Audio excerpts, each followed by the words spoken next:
Hey, welcome back, knife nerds and everyday care people. It's your boy, the Big Canucker, and I took the week off. I apologize. I ended up getting some. I'm not sure exactly what it was. It wasn't sciatica, but it was damn close. I ended up pinching a nerve in my lower back, and I could not get out of bed for 3 days. I was in so much pain. I even fell down in the grocery store, and I had another guy carry my groceries out of the store. It was absolutely awful. And I feel bad. Anybody who has sciatica, man, oh man, I feel so bad for you. I'm sending all my thoughts and wishes and prayers out to you people out there with that lower back pain. That's the first time I experienced it, and it had me absolutely caved for the week. Anyway, what ended up popping in the mail here, popping in the post for my friends out in the UK, I ended up getting myself a beautiful little Spyderco here, and I ended up doing a little bit of a trade. Now, I traded my monster dog, Kubi monster dog, for this Spyderco Positron, and I gotta say, this is a great little knife. I'm just gonna have a quick look at it, and then we'll end up doing a long-term review, because I know it does have some issues, and I know that there have been a lot of reviews out there that haven't been completely spectacular, but I think this is a great little knife so far, and we will be having a look at it more in depth in an oncoming review. All right, so just to give you kind of a size comparison, you can see that it is on the smaller size. Here's a Spyderco Para 3, and here is a Spyderco Spidey Chef, and you can see that it is a small little knife. It's not a big monster, big bruiser by any stretch of the imagination.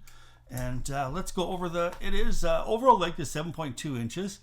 Closed length, it is 3.97 inches, or just a smidge under 4. It's got a 3mm blade, and it's fully flat ground. You've got yourself a 3-inch blade, and the edge length is 2.95 inches. I have to actually kind of think that is a little bit wrong, because, I mean, your blade goes from here to there, but your edge length is almost identical here with your handle, plus you've got that little bit of a belly. So I think that edge length is a little bit longer. I think they got that wrong, but I'll do a little bit of measuring. It is full carbon fiber, and it's actually a radius carbon fiber. It's a gorgeous, gorgeous carbon fiber, especially when you get it in your hands. I mean, I really, really love the feel of this knife. Now, it's not one if you're working in a Vaseline factory, because it has no grip on it whatsoever, but I really, really like smooth. It does lock into your hands quite nicely, even though I've got really big hands. Now, it is a liner lock. It is made in Taiwan, and it did show up. The fit and finish was excellent on it. You can see that it is so close to being dead center, with just a smidge bias here to the right, just a smidge. Now, it is S30V steel, and it's got, I think, the absolute best finish that a Spyderco does. It seems to be this kind of mirrored stonewash, and when they do that, I think that's gorgeous. I mean, I love the feel of it. I love the look of it. I wish they would do that to more knives. I think it's the best finish that Spyderco does on any of their blades. And of course, we've got ambidextrous left or right hand carry with this, of course, the Spyderco wire clip, and it is a fully flat ground knife. Now, it does have a little bit of a spider hole, but it loses the spider hump. It's more of a kind of a straight off the back knife. Now, it is designed by Brad Southard, and you can see here's one of Brad Southard's other design, and then what they were looking for is kind of a little bit of a mini version of this knife. It's kind of, I think a lot of people looked at this and they thought it was maybe a little bit too big. I think this is an excellent knife. This Southard here with the CTS XHP. It's another flipper too as well, and I gotta say that this flips better than this. There was a lot of people out there who were disappointed with the Positron flip, and I gotta say I am not at all. Although this knife is far from perfect, I do have some notes on this that we'll be going over. Once I kind of carry this for a little bit, I'll give you a way better review. I've only had it in hand here for, I think, only about 4 days or so, and I've been carrying it since then. But I like to have it for a little bit. I want to do a little bit more work with it because, like I said, all last week I was kind of laid up, and it was absolutely awful. The other thing too is I was going to be doing a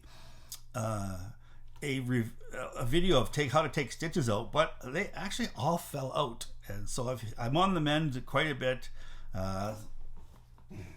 This swayback scalpel put some hurting on my thumb. As you guys can see from the past video, it was bad, bad, bad. All right, so the only thing I've done for this knife so far is I put an edge on it because it came not very sharp. The person that I traded with told me that it was had the factory edge on it, which it did, and it wasn't crazy sharp. Despite Taiwan having a really excellent sharpening department, I guess maybe he used it a little bit or so, but it's basically mint. Now, when I do the review, I'll give the shout out to the gentleman because I can't remember his name right off the top of my head. I usually write that down and have a look at it just before the video, but I don't have it this time. I apologize. So that's coming up review. I've also got some new knives coming in. Hopefully another one showing up here in the post this afternoon, and I'll be doing a little bit more video there. And yeah, so that's just a real kind of a quick look of this Spyderco Positron, an absolutely gorgeous knife. The review to be coming soon. Please stay safe out there, you guys. Keep your stick on the ice, the shiny side up. This is the Big Canucker saying adios.